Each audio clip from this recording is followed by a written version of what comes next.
Vinde, Espírito Santo, enchei os corações dos vossos fiéis e acendei neles o fogo do vosso amor. Enviai o vosso Espírito e tudo será criado e renovareis a face da terra. Oremos. Deus, que instruístes os corações dos vossos fiéis com a luz do Espírito Santo, fazei que apreciemos retamente todas as coisas segundo o mesmo Espírito e gozemos sempre da sua consolação. Por Cristo Senhor nosso. Amém. Santa Maria, sede da sabedoria, em nome do Pai, do Filho e do Espírito Santo. Amém. Eu sou o Padre Maurício, da paróquia de São Cristóvão. Seja bem-vindo você que nos achou pelo YouTube. Nós estamos no nosso 30º encontro, lendo as Sagradas Escrituras, lendo o Novo Testamento e fazendo alguns comentários doutrinais. Possamos nós hoje ler a carta de São Tiago. Ao fim do vídeo, você deixe o seu gostei ou o seu não gostei. Estamos, portanto, lendo agora a carta de São Tiago. Antes de ler a carta propriamente dita, eu gostaria de trazer uma pequeníssima introdução para conhecer melhor o São Tiago de que estamos falando. São Tiago Menor, o autor desta epístola católica, desta carta, era filho de Alfeu ou Cleofas. A mãe, Maria, era parente da Virgem Santíssima e por essa razão, segundo o costume judeu, ele foi por vezes chamado irmão do Senhor. O apóstolo gozava de uma posição relevante na primitiva comunidade cristã de Jerusalém. São Paulo diz-nos que ele foi uma testemunha da ressurreição de Cristo. Também é chamado coluna da igreja, a quem São Paulo consultou a propósito do Evangelho. Segundo a tradição, ele foi o primeiro bispo de Jerusalém e participou no Concílio de Jerusalém cerca do ano 50. Os historiadores Eusébio e Egesipo relatam que São Tiago foi martirizado pelos judeus na primavera do ano 62. A tradição católica reconheceu sempre São Tiago como o autor desta carta. Provas internas baseadas na linguagem, estilo e ensinamentos da carta revelam o seu autor como um judeu familiarizado com o Antigo Testamento e um cristão perfeitamente fundamentado nos ensinamentos do Evangelho. As provas externas dos primeiros padres e concílios da Igreja confirmam a sua autenticidade e canonicidade. A data em que foi escrita não pode ser determinada exatamente. De acordo com alguns eruditos, foi escrita por volta do ano 49. Outros, porém, defendem que foi escrita depois da carta de São Paulo aos Romanos, provavelmente entre os anos 60 e 62. O único martírio que é relatado no Novo Testamento é precisamente de Tiago, o Menor. É aquele Tiago que lemos lá nos Atos dos Apóstolos, que foi martirizado. Existe o Menor, o autor dessa carta, o que foi martirizado, e existe o Tiago Maior, que é o irmão de João, o evangelista, cujos restos mortais, cujas relíquias foram levadas para a Espanha. Então, Tiago Maior é o irmão de São João e apareceu e foi lá para a Espanha. Tiago Menor é o irmão de Jesus, o filho de Alfeu ou de Cleofas, é o irmão no sentido de primo, e embora ele seja o menor, é ele que é o primeiro bispo de Jerusalém e gozava também de grande autoridade. Talvez essa nomenclatura tenha sido escolhida para determinar que um era o mais velho, o outro o mais novo. Então Tiago maior, o mais velho, e Tiago menor, o mais novo. O Tiago maior é quem participa da revelação de nosso Senhor Jesus no Monte Tabor. É o também que participa da cura da filha de Jairo. É também aquele que vai para o horto, o maior. O menor, o mais novo, é o irmão do Senhor. E nós vamos ler duas cartas aqui dos primos de Jesus. A carta de São Tiago hoje. Se escapar São Paulo, saibam que eu estou falando de Tiago. Esse é primo do Senhor, e também a outra carta, a carta de São Judas, também a tradição nos lega como o irmão, o primo de Jesus. Então esse é o Tiago de que falamos. Gosto de falar, não é? Veja, Tiago, filho de Alfeu, Tiago, filho de Cleofas, Tiago, cuja mãe Maria estava aos pés da cruz. Portanto, ele não era filho da Virgem Maria, ele era um primo, de onde chegamos à conclusão de que nosso Senhor Jesus não teve outros irmãos de sangue. Ele era filho unigênito do Pai e o filho único da Virgem Maria. Nossa Senhora, pela doutrina da Igreja, ela é virgem antes, durante e depois do parto. Então ela não teve outros filhos além de Jesus. Quando se fala irmão, trata-se dos primos. Capítulo 1, versículo 1.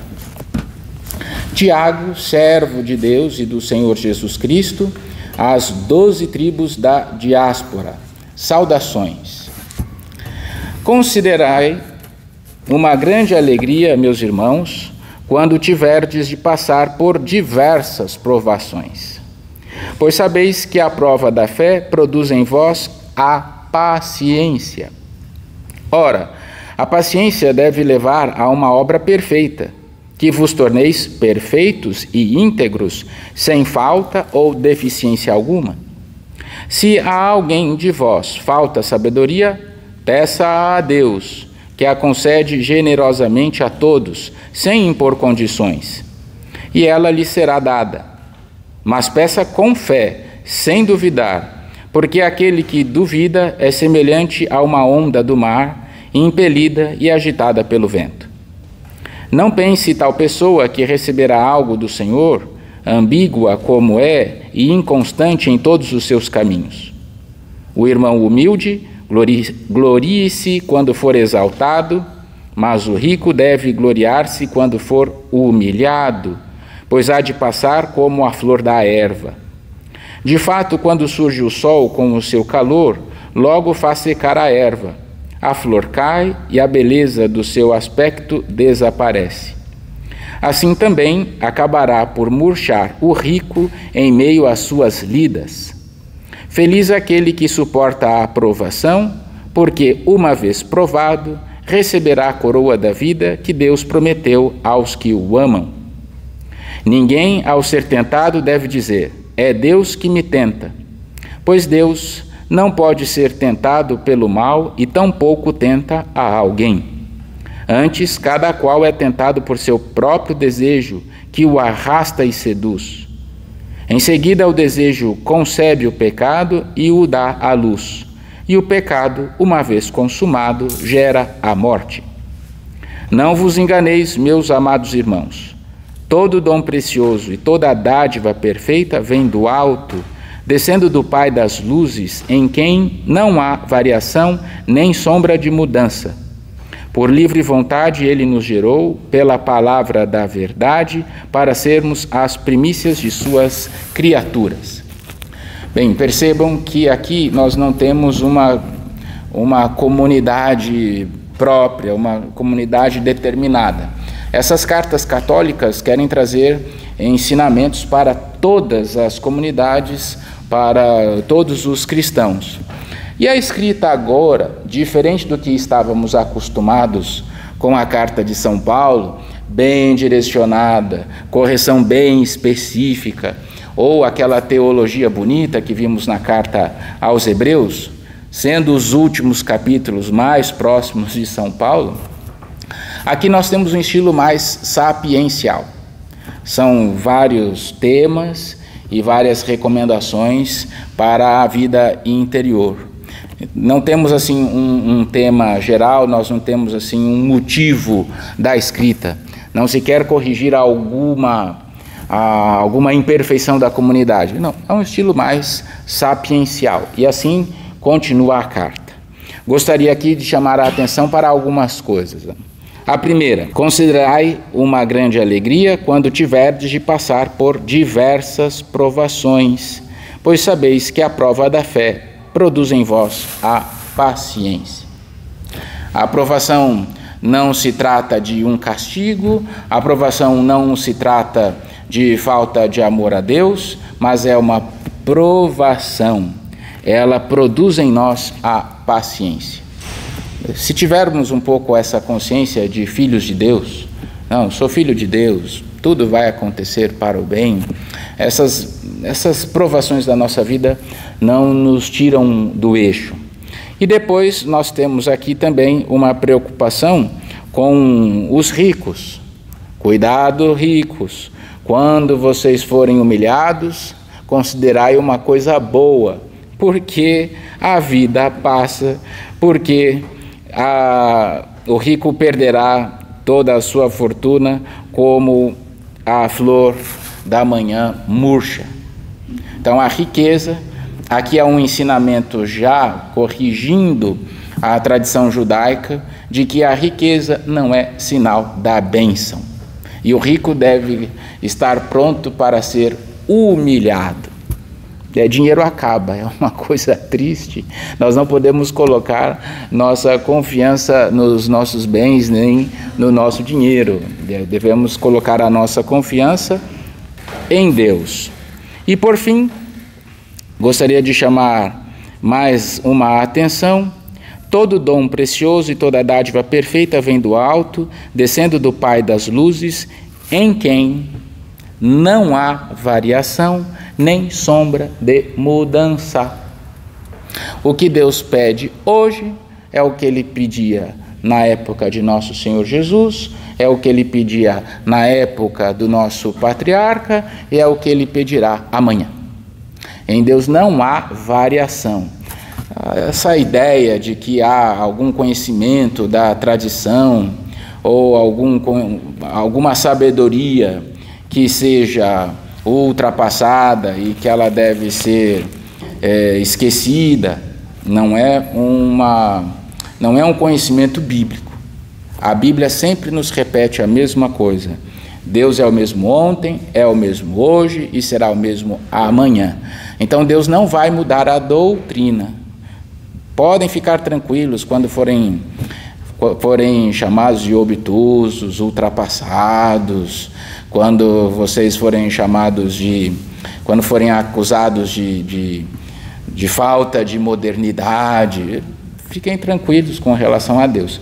Podemos mudar os nossos métodos, né? Alguns já estão lendo a Sagrada Escritura no celular, tá bom, não tem problema. Mas a palavra de Deus, os métodos, os instrumentos sofrem alteração com o tempo, mas Deus é o mesmo. Agora a carta vai se passar dessa forma. São sabedorias que devemos ir apreciando ao longo da leitura. Versículo 19. Sabeis, meus amados irmãos, que cada um deve ser pronto para ouvir, mas lento para falar e lento para se irar, pois quem fica irado não realiza a justiça de Deus. Por esta razão, rejeitai toda a impureza e todos os excessos do mal, mas recebei com mansidão a palavra que em vós foi implantada e que é capaz de vos salvar. Sede praticantes da palavra, e não meros ouvintes, enganando-vos a vós mesmos. Com efeito, aquele que ouve a palavra e não a põe em prática, é semelhante a alguém que observa o seu rosto no espelho. Apenas se observou, sai e logo se esquece como era a sua aparência. Aquele, porém, que se debruça sobre a lei perfeita, que é a da liberdade, e nela persevera, não como um ouvinte distraído, mas praticando o que ela ordena, será feliz naquilo que faz. Aqui parece já também aquela correção de São Paulo. Não basta dizer que ama a Jesus, nem basta dizer que obedece os mandamentos, é preciso praticar. O Lutero, coitado, se perdeu um pouco nisso. Sola fide, não, sola fide não, tem também a prática da fé. A fé também deve ser praticada, devemos estar atentos. E aqui São Tiago também vai corrigindo: sede praticantes da palavra e não meros ouvintes, enganando-vos a vós mesmos. É verdade que Deus realiza em nós o querer e o fazer, mas ao menos devemos nos dispor, devemos controlar os nossos impulsos, devemos optar por Deus. A vida interior é uma vida de prática. Não basta apenas uma adesão. Eu creio no nome de Jesus e estou salvo. Não. Precisa praticar a palavra e praticar todos os dias. Versículo 26. Se alguém julga ser religioso, mas não refreia a sua língua, engana-se a si mesmo. A sua religião é vazia. Religião pura e sem mancha diante de Deus e Pai é essa: assistir órfãos e viúvas em suas dificuldades e guardar-se da contaminação do mundo. Em alguma época ou outra, só se ficou com a primeira parte: assistir os órfãos e as viúvas em suas dificuldades. Para ser salvo, basta eu ajudar os pobres, é mandamento do Senhor, devemos ajudar os mais necessitados, mas junto com isso, devemos também guardar-nos da contaminação do mundo, devemos nos guardar das contaminações. E aqui voltamos ao início desse trecho, lá no versículo 19. Sabeis, meus amados irmãos, que cada um deve ser pronto para ouvir, mas lento para falar e lento para se irar. São Bento, abade, ele vai dizer,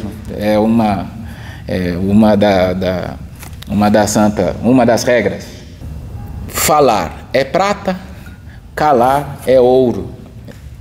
Devemos um pouco controlar a nossa ira. Conforme vai passando o tempo, nós vamos entendendo o nosso sentimento. Conforme passa o tempo, nós entendemos melhor as circunstâncias. Nós não somos infalíveis. Eu tenho a impressão de que quando nós queremos falar, quando queremos determinar todas as coisas, é que no fundo, nós temos essa percepção de que somos infalíveis. Nós podemos nos enganar, é um pouco da nossa condição. Não sei se vocês sabiam, mas vocês erram também. Não sei, por incrível que pareça, vocês erram também. Por incrível que pareça, eu também. Olha, que absurdo. Nós também podemos nos enganar. E por vezes um tempo naquela ideia, um tempo de discernimento nos ajuda a entender melhor as coisas. E por vezes não falar gera mais bem do que o nosso tratado, as nossas defesas doutorais. Quantas teses de doutorado nas nossas universidades não servem para nada, enquanto o conhecimento de Deus é o que realmente nos sustenta. Se alguém julga ser religioso, mas não refreia a sua língua, engana-se a si mesmo. Capítulo 2. Meus irmãos, a fé que tendes em nosso Senhor Jesus Cristo glorificado não deve admitir acepção de pessoas. Vocês estão notando, né? São trechos, são sabedorias. É um livro sapiencial. Mudou de assunto. Não importa, acompanha aí. Acabamos de falar sobre o silêncio, mudei de assunto. Por quê? Porque quis. Vou mudar de assunto. E sem relação nenhuma com o assunto anterior. É um livro sapiencial. Meus irmãos, a fé que tendes em nosso Senhor Jesus glorificado não deve admitir acepção de pessoas. Imaginemos que na vossa reunião entram duas pessoas, uma com um anel de ouro no dedo e bem vestida, e outra pobre, com a roupa surrada. Se ao que está bem vestido dais atenção, dizendo-lhe: vem, senta-te aqui à vontade, mas ao pobre dizeis: fica aí de pé, ou senta-te aqui no chão aos meus pés, não fazeis discriminação entre vós? Não julgais com critérios que não convêm? Escutai, meus amados irmãos, não escolheu Deus os pobres aos olhos do mundo para serem ricos na fé e herdeiros do reino prometido aos que o amam? Vós, porém, desprezastes o pobre. Acaso não são os ricos que vos oprimem e vos maltratam e vos arrastam aos tribunais? Não são eles que falam mal do nome sublime invocado sobre vós? Portanto, se cumpris a lei régia conforme a Escritura, amarás o teu próximo como a ti mesmo, estais agindo bem. Mas, se fazeis acepção de pessoas, cometeis pecado e a lei vos acusa como transgressores. Quem pretende observar a lei inteira, mas comete transgressão num só ponto, torna-se culpado contra toda a lei. A acepção de pessoas é um engano um pouco frequente nosso. Vejam como nós nos enganamos. A pessoa, às vezes porque aparenta melhor, nós damos mais atenção do que aquela pessoa que não tem tanta aparência. E quantas vezes fomos enganados? Quanta gente bonita nos passou a perna e quanta gente feia nos foi fiel nos momentos mais difíceis. Quantos amigos bons nós realmente temos, né? E que a aparência engana. Não devemos nos levar pela aparência. Cuidado, devemos ajudar os pobres, devemos estar atentos aos que mais precisam. É interessante, quando acontece uma catástrofe, aconteceu agora na Espanha, aconteceu também lá no Rio Grande do Sul, quem se ajuda são os vizinhos, viu? Ali pegando uma coisinha aqui e ali, quem se ajuda são os que moram próximos. O Estado demorou para chegar, a gente paga um imposto tão grandioso e na necessidade não tem. E quem se ajudou foram os pobres. Então, atenção, cuidado com a acepção das pessoas. Versículo 11, aquele que disse, não cometerás adultério, disse também, não matarás. Portanto, se não cometes adultério, mas sim homicídio, te tornas transgressor da lei.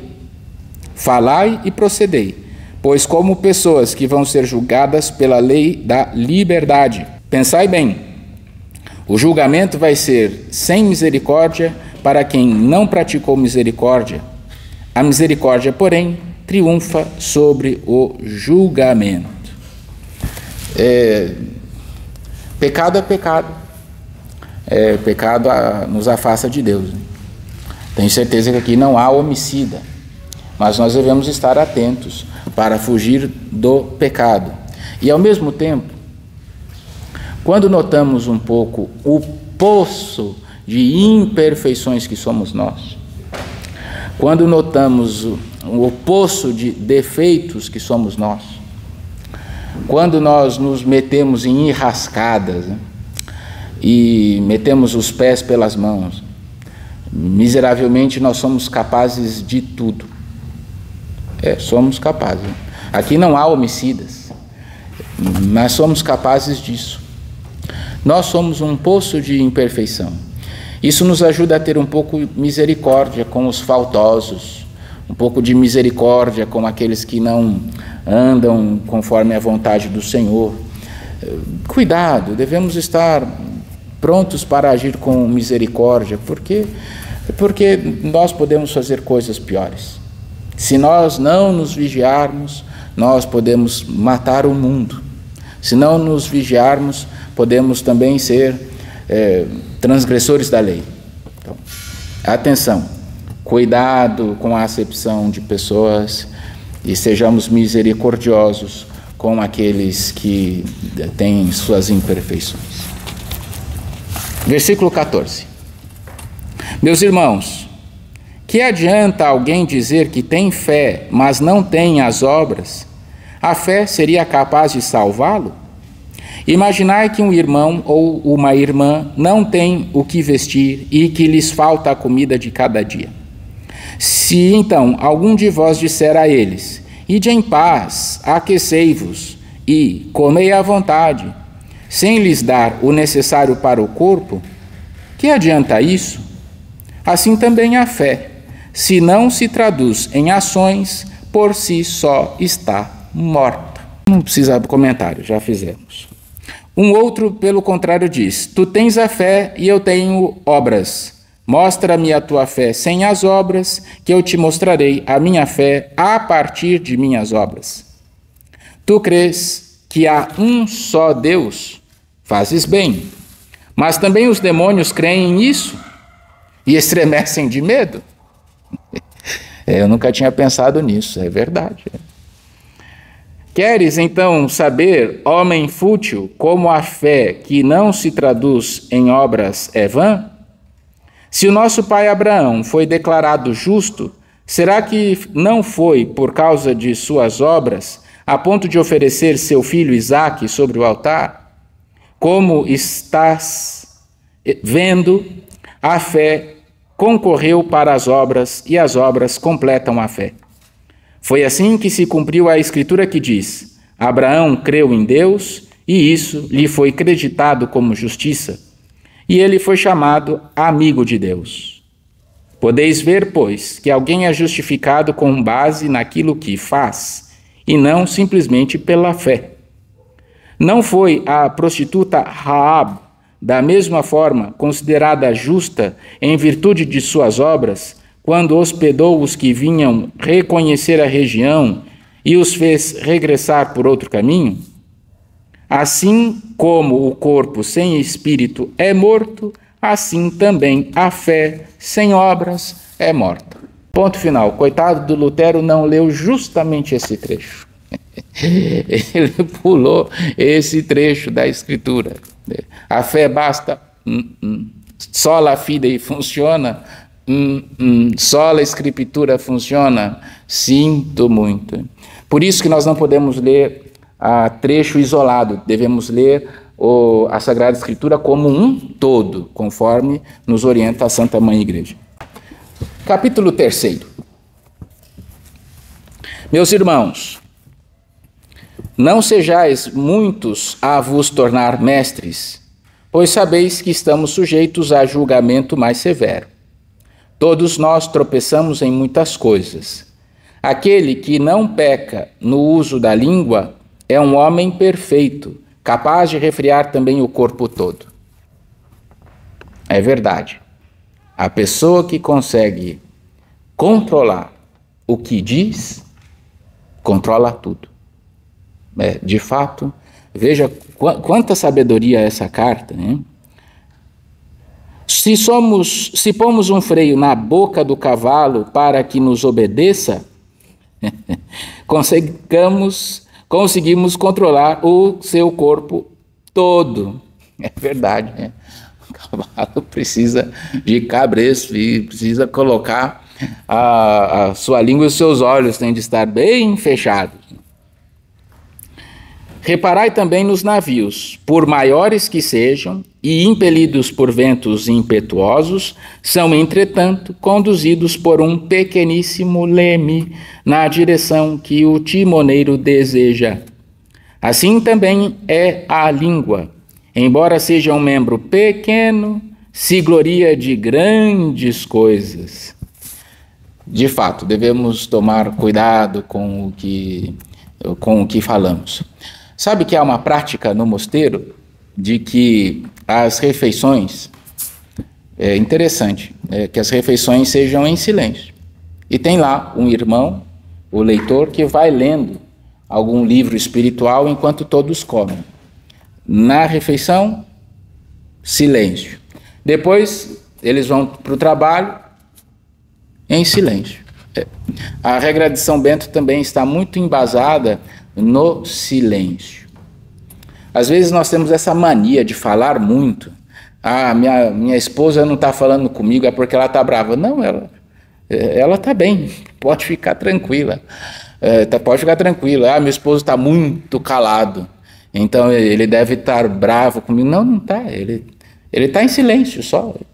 E o brasileiro, mais do que todos os outros povos, tem essa dificuldade grandiosa. Nós temos medo do silêncio. E quem controla a língua, controla o corpo todo. Fiquemos atentos ao silêncio. Continuando o versículo 5. Comparai o tamanho da chama com o da floresta que ela incendeia. Ainda falando da língua. Ora, também a língua é um fogo, é o universo da malícia, está entre os nossos membros, contaminando o corpo todo e pondo em chamas a roda da vida, sendo ela mesma inflamada pela geena. De fato, toda espécie de feras, de aves, de répteis e de animais marinhos pode ser domada e tem sido domada pela espécie humana. Mas a língua, nenhum ser humano consegue domá-la. Ela é um mal que não desiste e está cheia de veneno mortífero. Com ela bendizemos o Senhor e Pai, e com ela amaldiçoamos as pessoas, feitas à imagem de Deus. Da mesma boca sai a bênção e a maldição. Ora, meus irmãos, não convém que seja assim. Porventura, a fonte faz jorrar, pelo mesmo orifício, água doce e água amarga? Porventura a figueira, meus irmãos, é capaz de produzir azeitonas, ou a videira, figos? Assim também, a fonte salina não pode produzir água doce. Chega, mas não tem... Depois dessa surra, nós não temos mais nada a comentar. Se não refreamos a língua, não somos capazes de refrear mais absolutamente nada. Não sei se vocês sabiam, hein? A nossa palavra pode ficar sem ser dita, sem ser usada. Não somos muita coisa. Versículo 13. Mudei de assunto de novo. É assim, tá bom? Quem dentre vós é sábio e inteligente, mostre por seu bom procedimento que ele age com a mansidão que vem da sabedoria. Mas, se fomentais no coração amargo, ciúme e rivalidade, não vos glorieis disso, mas deixai de mentir contra a verdade. Essa não é a sabedoria que vem do alto. Ao contrário, é terrena, egoísta, diabólica. Onde há inveja e rivalidade, aí estão as desordens e toda espécie de obras más. A sabedoria, porém, que vem do alto, é antes de tudo pura, depois pacífica, modesta, conciliadora, cheia de misericórdia e de bons frutos, imparcial e sem fingimento. O fruto da justiça é semeado na paz para aqueles que promovem a paz. Esse trecho aqui é muito, muito bonito e carece ser repetido. A sabedoria, porém, que vem do alto, é antes de tudo pura. Não é maliciosa, é pura. Depois é pacífica, ela produz a paz. Ela é modesta, conciliadora, concilia as coisas, as pessoas, cheia de misericórdia e de bons frutos. A sabedoria que vem do alto, ela é imparcial, ela não pende para lugar algum, ela pende para a verdade e sem fingimento. Aquelas declarações falsas, cínicas, sarcásticas, elas não são declarações que vêm do alto. Não se trata de conhecimento que vem do alto, mas conhecimento da terra. Quero chegar num tema. Será que as nossas universidades, as nossas escolas, os nossos empregos, não tratam justamente do oposto? Como que está a nossa língua? Como é que está a forma como nós fazemos todas as coisas? Devemos estar atentos. Palavrão é uma coisa que vem do alto? Não é. Uma palavra cínica, uma palavra má, vem do alto? Não vem. Devemos estar muito atentos. Eu vou repetir. A sabedoria que vem do alto é, antes de tudo, pura, pacífica, modesta, conciliadora, cheia de misericórdia e de bons frutos, imparcial e sem fingimento. A sabedoria que vem do alto, ela preza pela verdade. A sabedoria que vem do alto, ela preza por aquilo que realmente é. Mas aqui vocês eu já conheço mais ou menos, mas eu preciso dizer também aqui para aqueles que nos acompanham. A internet tem essa sabedoria nos vídeos, nas declarações, nas opiniões.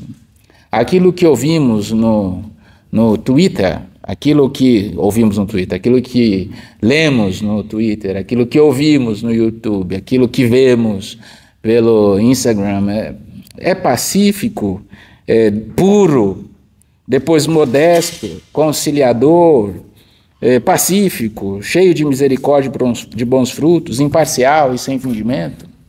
Tem gente que vai ganhar o mundo e perder a alma, porque não tem a sabedoria que vem do alto. Ganhar alguma argumentação nesse mundo não serve lá para muita coisa, né?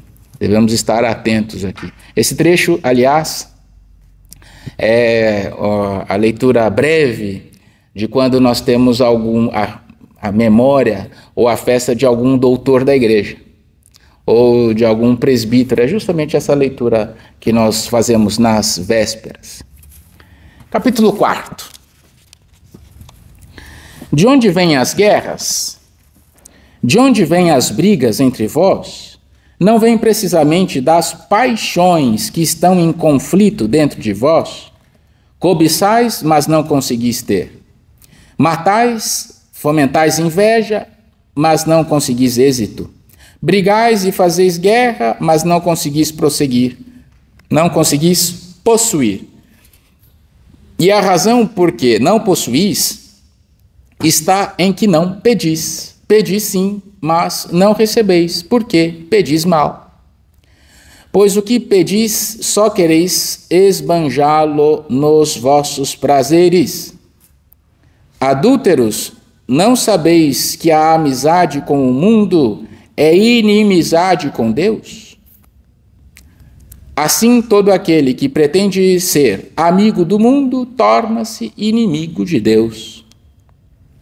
Ou julgais ser em vão o que a Escritura diz? Com zelo nos ama o Espírito que em nós habita. Mas ele nos dá uma graça maior. Por isso a Escritura diz: Deus resiste aos soberbos, mas concede graça aos humildes. Submetei-vos, pois, a Deus, mas resisti ao diabo, e ele fugirá de vós. Aproximai-vos de Deus, e ele se aproximará de vós. Limpai as mãos, ó pecadores, e purificai os corações, homens ambíguos. Entristecei-vos, vesti o luto e chorai. Transforme-se em luto o vosso riso e a vossa alegria em desalento. Humilhai-vos diante do Senhor, e ele vos exaltará. Não faleis mal dos outros irmãos. Quem fala mal de seu irmão ou o julga, fala mal da lei e a julga. Ora, se julgas a lei, não és cumpridor da lei, mas sim seu juiz. Um só é o legislador e juiz, aquele que é capaz de salvar e de fazer perecer. Tu, porém, quem és para julgares o teu próximo? Queria trazer esse tema. Às vezes nós nos empolgamos muito com o mundo. As décadas seguintes à guerra costuma ser assim, um pouco da nossa história humana. Depois da guerra, quando passa a guerra, depois temos um tempo de paz, as pessoas costumam ser mais generosas. E até porque elas passaram por um mal tão grandioso. A guerra é uma coisa triste. Bombas o tempo todo, é uma possibilidade de perder a vida em qualquer dia, em qualquer hora. A guerra nos deixa ansiosos, é uma coisa terrível. Quando ela passa, comparando com aquilo que já passou, talvez porque vimos a morte, o ser humano costuma ser mais generoso. Aí, quando passa a guerra, corremos o risco de sermos amigos do mundo. Como é bom a fraternidade entre os irmãos. Agora nós reconstruiremos uma sociedade segura, pacífica, uma sociedade boa. E devemos estar atentos. Todo aquele que pretende ser amigo do mundo torna-se inimigo de Deus. Neste mundo, não seremos felizes. Desculpa trazer essa notícia. Esse mundo é muito trabalho. Neste mundo, tranquilidade. Neste mundo, sossego. Se você está muito sossegado, cuidado, porque talvez você não esteja do lado de Deus. Cuidado. Todo aquele que pretende ser amigo do mundo torna-se inimigo de Deus. E há uma tendência entre os teólogos de tentar torcer a verdade de Deus e conformá-la com o mundo. Eu acho isso tão temerário. Devemos ver as realidades presentes, é verdade. Existem algumas circunstâncias que a amenizam, existem algumas circunstâncias que se agravam, mas amigos do mundo é contrário. Ser amigo do mundo é ser contrário à palavra de Deus. Cuidado. Versículo 13. E agora vós, os que dizeis, hoje ou amanhã iremos a tal cidade, passaremos ali 1 ano negociando e ganhando dinheiro. No entanto, não sabeis nem mesmo o que será da vossa vida amanhã. De fato, não passais de uma neblina que se vê por um instante e logo desaparece. Em vez de dizer, se o Senhor quiser, estaremos vivos e faremos isto ou aquilo, vós vos orgulhais de vossas ostentações. Ora, toda arrogância desse tipo é um mal. Quem, pois, sabe fazer o bem e não o faz, é réu de pecado. Isso parece que já entrou na cultura brasileira. Sempre dizemos isso. Se Deus quiser, nos veremos amanhã. Se Deus quiser, faremos tal coisa. Isso deve, de fato. E uma verdade aqui, que vocês já estão cansados de me ouvir falar, eu tenho de parar porque ela está perdendo o peso do que ela produz. Mas eu preciso dizer, né? É que é uma verdade tão evidente, nós fugimos tanto dela e não deveríamos ser assim. Vocês vão morrer. Não sei se vocês sabiam disso. Vocês vão morrer. Eu também. E às vezes nós planejamos, não passamos de uma neblina que logo passa. Se Deus quiser, faremos tudo. Se Deus quiser, teremos força. Se Deus quiser. Sempre se Deus quiser. Cuidado, a vida passa. Capítulo 5, capítulo 5. E agora vós os ricos, pronto, de novo, coitado dos ricos aqui, São Tiago está meio preocupado aqui. Mas entendam qual é a preocupação de São Tiago. São Tiago é ali da cultura hebraica, na qual havia, na época de Jesus, essa ideia de que o rico é rico porque é abençoado. E o pobre é pobre porque é amaldiçoado. O que Jesus o tempo todo corrigiu em sua vida terrena. E aqui São Tiago continua essa mesma correção. Pobres e ricos devem louvar a Deus. E isso não tem nada a ver com bênção ou maldição. E como eles eram orgulhosinhos, então ele trata de fazer essas admoestações. E agora vós, os ricos, chorai e gemei por causa das desgraças que estão para cair sobre vós. Vossa riqueza está apodrecendo e vossas roupas estão carcomidas pelas traças. Só uma explicação aqui para os mais jovens. Antigamente as roupas eram feitas com trama vegetal. E a traça comia a roupa. Se guardasse um pouco a roupa, e se você tivesse o azar de aparecer traça, você perdia tudo, porque a traça ia furando a roupa inteirinha. E onde as mulheres tinham de ir costurando, sabe aqueles pontos. Depois elas acabaram criando uma arte em cima disso, faziam florzinha, aí faziam bordados na roupa toda, porque a traça tinha comido. Hoje, as crianças não sabem que é traça, porque a roupa é sintética. Bicho não come aquilo, então as pessoas nem veem, as roupas duram muito hoje. Na época não era assim. Assim é a riqueza. E não podemos colocar o nosso coração nisso. Vosso ouro e vossa pátria estão enferrujados, e a ferrugem deles vai testemunhar contra vós e devorar vossas carnes como fogo. Nestes dias, que são os últimos, amontoastes tesouros. Olhai.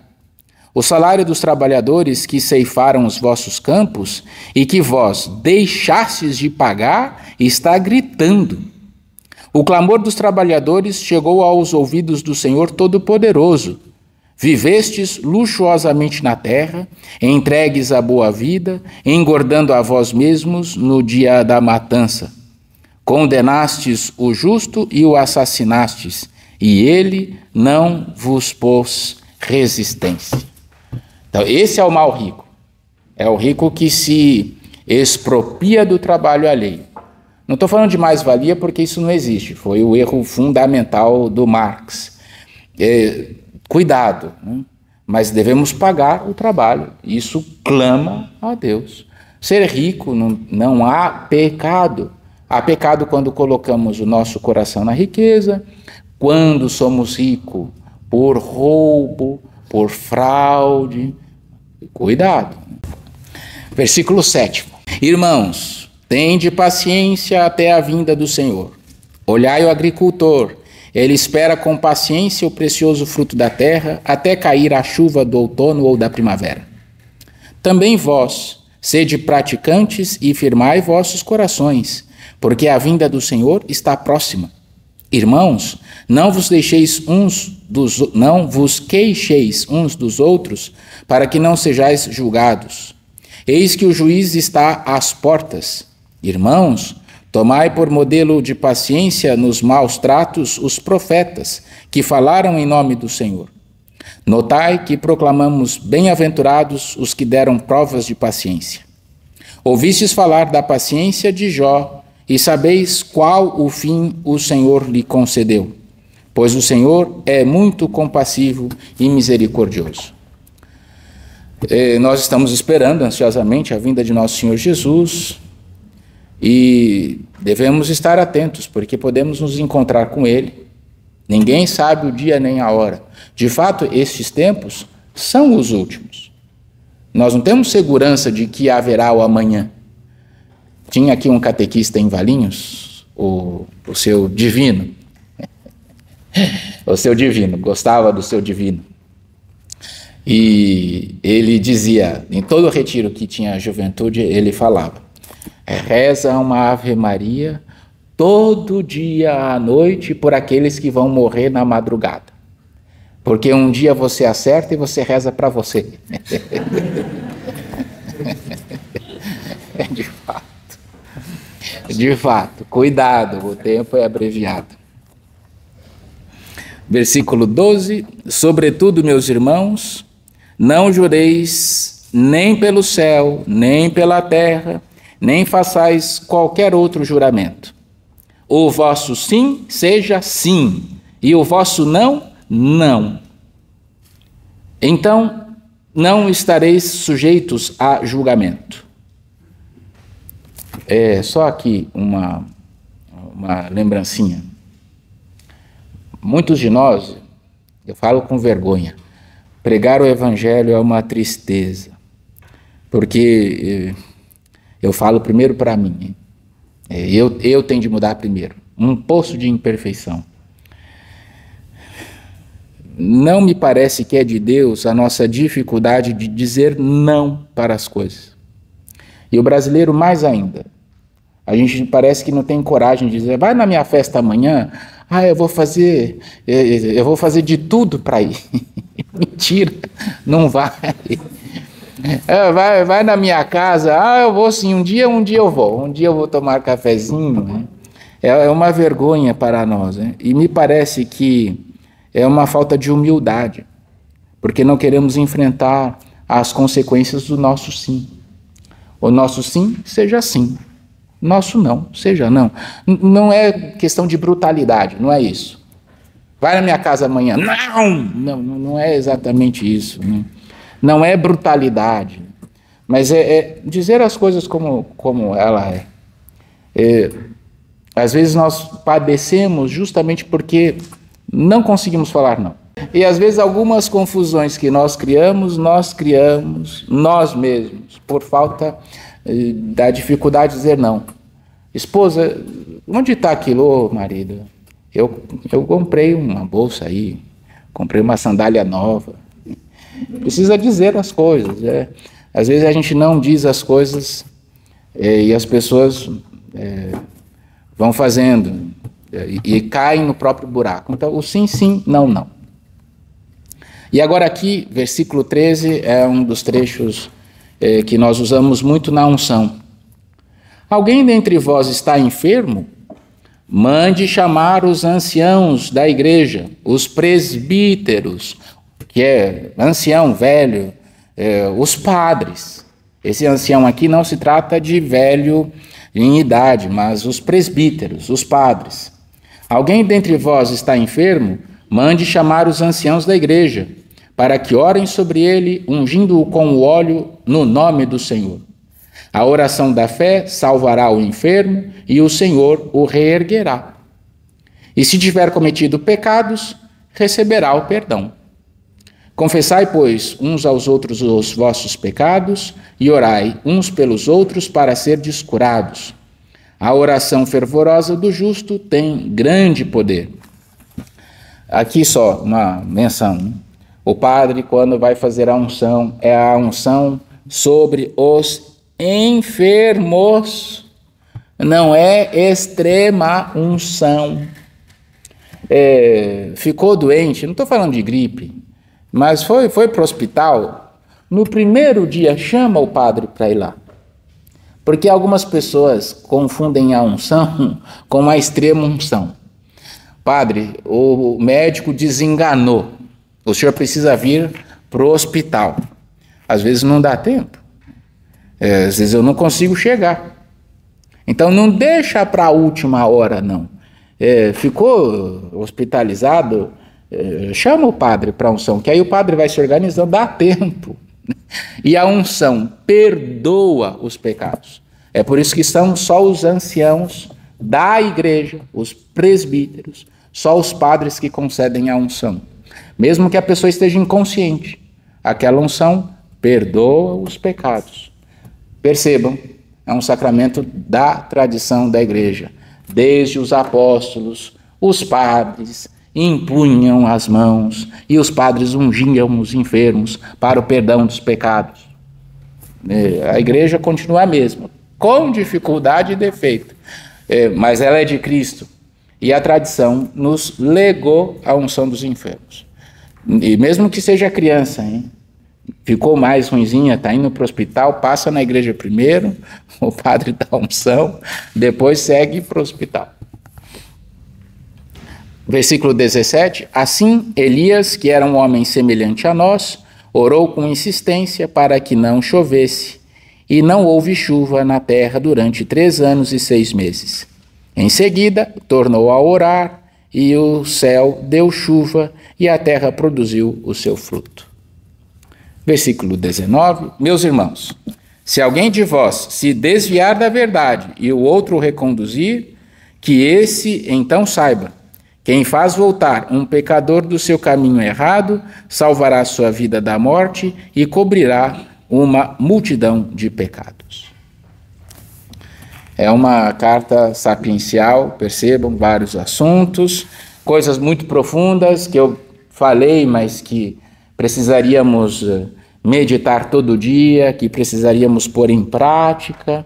Cuidado, a fé sem obras não salva. A obra de que se fala não é a obra da lei, como São Paulo estava combatendo, hein?